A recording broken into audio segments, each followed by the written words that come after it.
इस कार्यक्रम के पुण्यार्चक हैं विजय कुमार, विनीता जैन माता पिता, अरबेंद्र जैन, राखी जैन, सौधर्म इंद्र, आनंद कुमार, अंजलि जैन, कुबेर इंद्र, जितेंद्र जैन, सोनल जैन, महायज्ञ नायक, रेबेंद्र कुमार जैन, पुष्पलता जैन यज्ञ नायक, संजय सिंघई, सपना सिंघई, भरत चक्रवर्ती, अमित जैन, अंजलि जैन, बाहुबली, राजेंद्र जैन, स्वाति जैन, श्रेयांश राजा, अनुप, राखी जैन, मंडलेश्वर, हरीश, संध्या जैन, राजा सोम। दर्शकों, जय जिनेंद्र। मैं शिफाली जैन और आप सभी का स्वागत है जिनवाड़ी चैनल पर। दर्शकों, आज हम आपके समक्ष लेकर आए हैं श्री 1008 जिनेंद्र पंच कल्याणक प्रतिष्ठा गजरत महोत्सव एवं विश्व शांति महायज्ञ की 5वीं कड़ी। ये पंच कल्याणक महोत्सव मध्य प्रदेश के दमोह स्थित ग्राम सर्रा में मुनि श्री पवित्र सागर जी महाराज एवं मुनि श्री प्रयोग सागर जी महाराज सत्संग के पावन सानिध्य में 22 से 27 फरवरी तक सानंद संपन्न किया गया। इस दौरान प्रतिष्ठाचार्य श्री बाल ब्रह्मचारी वाणी भूषण बाल ब्रह्मचारी जिनेश भैया जी, नरेश भैया जी द्वारा पंच कल्याणक की मांगलिक क्रियाओं को संपादित किया गया। तो आइए दर्शकों, आज हम देखते हैं ज्ञान कल्याणक के मनोहारी पल। परम पूज्य संत शिरोमणि आचार्य श्री विद्यासागर जी महाराज के आशीर्वाद से श्री 1008 जिनेंद्र पंच कल्याणक प्रतिष्ठा गजरत महोत्सव एवं विश्व शांति महायज्ञ का आयोजन किया गया। मध्य प्रदेश के दमोह स्थित ग्राम सर्रा में 22 से 27 फरवरी के मध्य आयोजित हुए इस महोत्सव में मुनि श्री पवित्र सागर जी महाराज एवं मुनि श्री प्रयोग सागर जी महाराज सत्संग का पावन सानिध्य भक्तों को प्राप्त हुआ। 26 फरवरी को केवल ज्ञान कल्याणक का शुभारंभ नित्य महापूजन अभिषेक के साथ किया गया। शुद्ध मंत्रोच्चारण के साथ सौभाग्यशाली परिवारों ने जिनेंद्र प्रभु की शांति धारा की। परिवार से स्वरूप चंद जी गढ़ा जबलपुर से परिवार से राहुल विनोद कुमार जी से परिवार से गिरीश चंद जी, विशाल राजकुमार जी मम्मा से परिवार से त्रिवेणी भाई अतुल सहपुरा विनीत कुमार। मुनि श्री प्रयोग सागर जी महाराज द्वारा उच्चारित मंत्रों के साथ श्रावक परिवारों ने शांति धारा करते हुए स्वयं के साथ ही विश्व में सुख शांति समृद्धि की कामना की। हेमंत आदित्य दर्शन जबलपुर सचिन विजय भोपाल से परिवार से स्वरूप चंद जी गढ़ा जबलपुर से परिवार से। ज्ञान कल्याणक की विभिन्न मांगलिक क्रियाओं को संपादित करने के बाद इंद्र इंद्राणियों ने विधान मंडल के मध्य में श्रीफल अर्पित किए।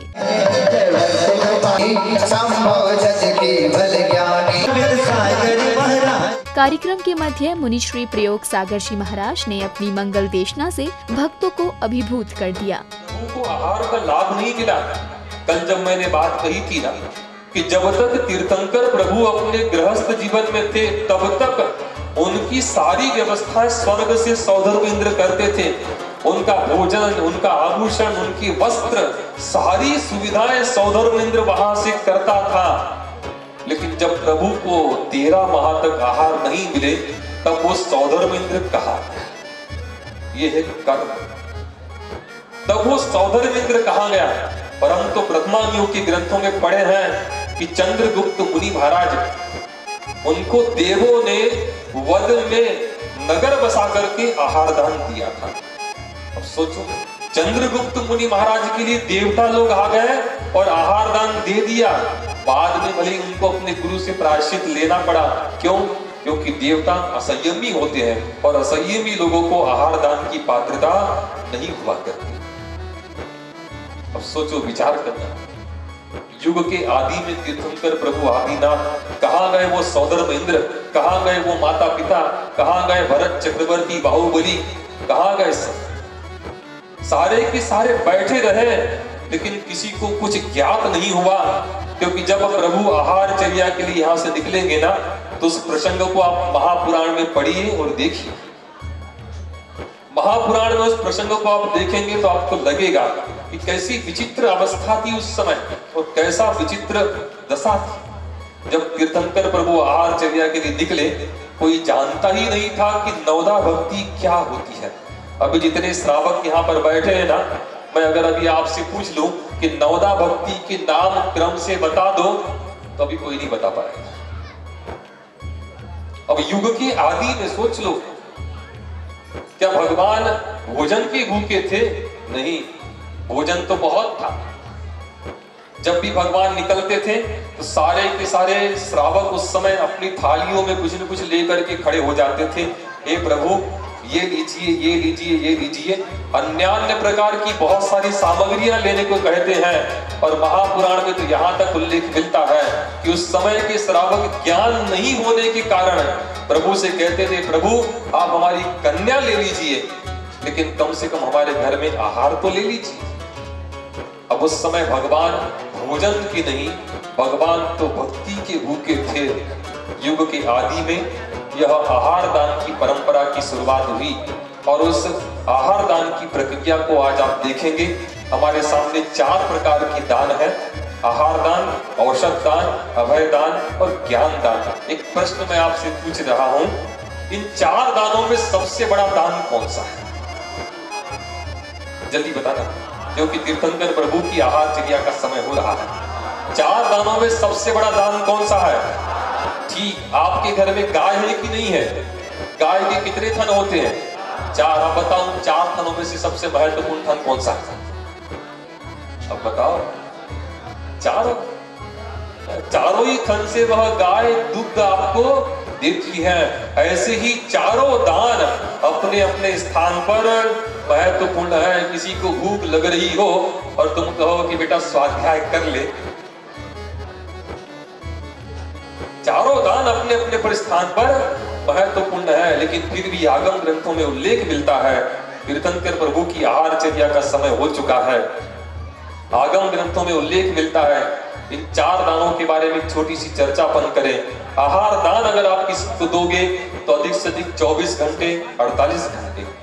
औषध दान अगर आपको किसी को दोगे तो 10, 20, 25, 30 वर्ष।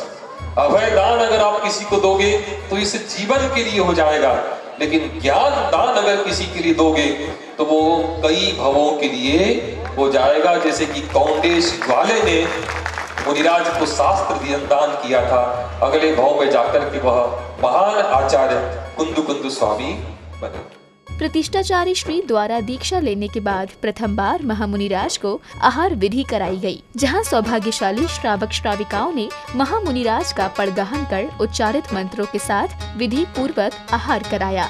हाथ कमंडल बगल में पीछे, मन में संयम धार, चले मुनिराज, चले मुनिराज, चले मुनिराज, चले मुनिराज। पर्दा खोलकर समवचरण रचना का उद्घाटन किया गया, जहां गणधर के रूप में पूज्य मुनि श्री पवित्र सागर जी महाराज एवं मुनि श्री प्रयोग सागर जी महाराज विराजमान थे। प्रभु के समक्ष अनेक प्रकार के भेंट लेकर पहुँचे भक्त अति उत्साहित नजर आ रहे थे। सौभाग्यशाली परिवारों ने स्वर्ण वर्णीय सुंदर छत्र भेंट किया।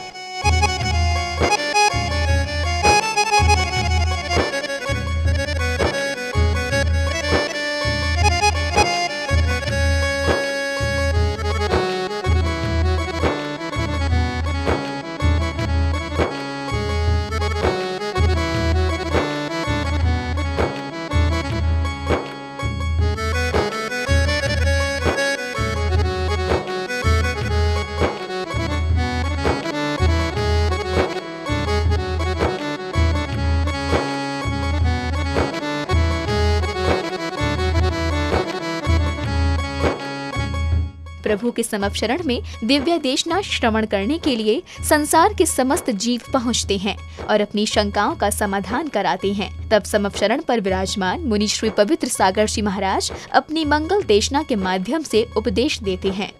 कोई व्यक्ति हमारे सामने खड़ा है तो वह क्या है इसके बारे में पूछे तो वह कोई उत्तर नहीं मिल सकता। लेकिन जब हम उससे बात करते हैं तो कहते हैं माँ पिता की अपेक्षा से वह पुत्र है, पुत्र की अपेक्षा से वह पिता है, मामा की अपेक्षा से भांजा है, भांजे की अपेक्षा से मामा है। इस तरह से अपेक्षा के बिना वह कथन में नहीं आता। और इसी कथन कहानी का मटका ले आओ, आटा पिसा लाओ। अब आटा तो पिसाया नहीं जाता, पिसाया क्या जाता है? गेहूं पिसाते हैं, लेकिन बोलते क्या है? आटा पिसा लाओ। इसी प्रकार से यह जो वाणी है, हम हर गृहस्थ ऐसा आपस में बोलते हैं, चाहे वो हिंदुस्तान का हो, चाहे पाकिस्तान का हो, चाहे किसी धर्म का हो, लेकिन वह ऐसा ही बोलता है कि घी का घड़ा लाओ, पानी का घड़ा लाओ, नमक का घड़ा लाओ, दूध का घड़ा लाओ। तुमने दूध को घड़ो देखो क्यों? नमक का घड़ा देखा कभी? लेकिन जिस प्रकार से हम इस बात को समझ जाते हैं कि जिसमें दूध रखा जाता है उसे दूध का घड़ा बोलते हैं, घी रखा जाता घी का घड़ा बोलते हैं, नमक रखा जाता नमक का घड़ा कहते हैं, इसी प्रकार से अनेकांतात्मक और स्यादवाद में यह वाणी जब तक नहीं समझी जाएगी, बंधु हम जैन दर्शन को क्या किसी के व्यक्ति की भाषा को ही नहीं समझ सकते। लोगों ने जैन दर्शन को, जैन दर्शन की कथन पद्धति को शायदवाद कह दिया। शायदवाद नहीं, स्यादवाद। स्याद अर्थात कथनचितवाद का नाम स्यादवाद है। आज हम बहुत बड़ा है कि हम अपने किए हुए कर्म का फल प्राप्त करते हैं और हम अपने जो चेष्टाएं हैं उन चेष्टाओं को 8 प्रकार से विभाजित करते हैं, जिनसे ज्ञानावरणी, दर्शनावरणी आदि कर्मों का बंध होता है। और जब वे कर्म उदय में आते हैं तो उनके फलस्वरूप हम संसार में परिभ्रमण आदि करते हैं। और जिन जीवों ने इन 8 कर्मों से मुक्ति प्राप्त कर ली है वो सिद्ध अवस्था को प्राप्त हो जाते हैं। और जब वे सिद्ध अवस्था को प्राप्त होते हैं तो पुनः इस संसार में अवतरित या जन्म नहीं लेते हैं। यह एक जैन धर्म का बेसिक सिद्धांत है। जो व्यक्ति इस सिद्धांत को जब तक स्वीकार नहीं करता तो वह सच्ची दृष्टि वाला, सच्चा श्रद्धालु नहीं हो सकता है। तो बंधु, संध्या काल की बेला में आरती करता परिवारों ने प्रभु के दरबार में पहुंचकर मंगल दीपकों से आरती की। यहां पहुंचने के बाद इंद्रगढ़ आरती करता परिवार ने भक्ति में सराबोर होकर चबर ढुराते हुए अपनी भक्ति को व्यक्त किया।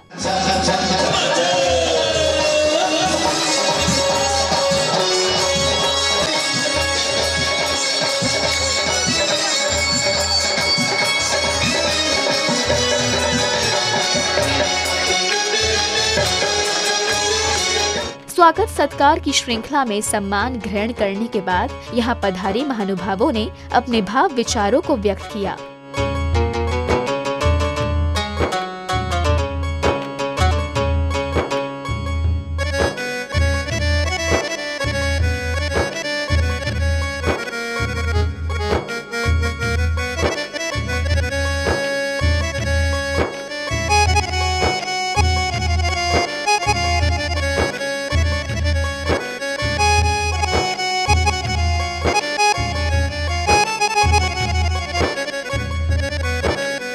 सांस्कृतिक कार्यक्रम के अंतर्गत एक सुंदर प्रेरणादायी नाटक का मंचन किया गया। जैन दर्शन पर आधारित नाटक मंचन के दौरान बालक बालिकाओं ने भव्य प्रस्तुति देकर कार्यक्रम को यादगार बना दिया। ऐसी थी चंदन वाला, ऐसी थी चंदन वाला, ऐसी थी चंदन वाला, तो ये आई कैसी अशुभ घड़ी है, रो रो के बसमती का हाल बुरा है, को भी पश्चाताप बड़ा है। हमारे घर में जिनवाणी की पूजा, साधुओं की सेवा एवं धर्मचक्र का पालन होता है। अगर तुम चाहो तो हमारे साथ चल सकती हो और अगर तुम कहीं और जाना चाहती हो तो तुम मुक्त हो। लिया चंदन वाला, बसुमती ने अब है खुद को संभाला, पीछे पीछे देखो वो जा रही है, नव जीवन की आस जगा रही है। घर पर बनी वो राजकुमारी, खुशियाँ आई चरणों में बारी बारी, ऐसे थे चंदन वाला, ऐसे थे चंदन वाला, ऐसे थे चंदन वाला। ये मूक प्राणियों की आवाज़ें हैं, कसाई ले जा रहे हैं। पिताजी, इन्हें बचा लीजिए। मुनीम जी, जाके घोषणा करवा दीजिए कि जो अपने पशु की रक्षा नहीं कर सकते हैं वो अपने पशुओं को हमारे घर पे छोड़ जाए और उचित दाम ले जाए, हम उनका पालन करेंगे। अरे सेठानी, तुम तो व्यर्थ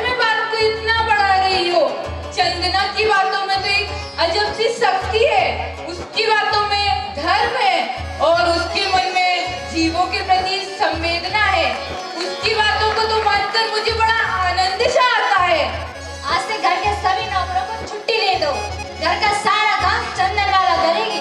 अब समझदारी दिखा रही हो सेठानी, नहीं तो बात हाथ से निकल जाती। निकल भी जाए तो मुझे क्या। प्रिय, चंदना मुनि भक्त है, वो उनके आहार पानी की बड़ी फिक्र करती है और इसलिए मैं उसे बताना चाहता हूँ कि नगर में मुनि महाराज पधारे हैं, 5.5 माह से उपवास कर रहे हैं, लेकिन उनके चेहरे पर गजब का तेज है। ये आंखें तो उनके दर्शन करके धन्य हो गई। भक्ति और श्रद्धा से परिपूर्ण नाटक मंचन द्वारा समाज के नवयुवकों को धर्म के लिए प्रोत्साहित किया गया। कार्यक्रम की प्रस्तुति देख उपस्थित भक्तों ने महोत्सव को शानदार माना। जी, ये रही चंदन वाला, अब इसका वो हाल कीजिए कि ये खुद को भी न पहचान पाए, और पहचान भी ले तो मुझे क्या। कलकत्ते का नाई, मैं हूँ कलकत्ते का नाई, असली बाल बनाता भाई, असली बाल बनाता भाई।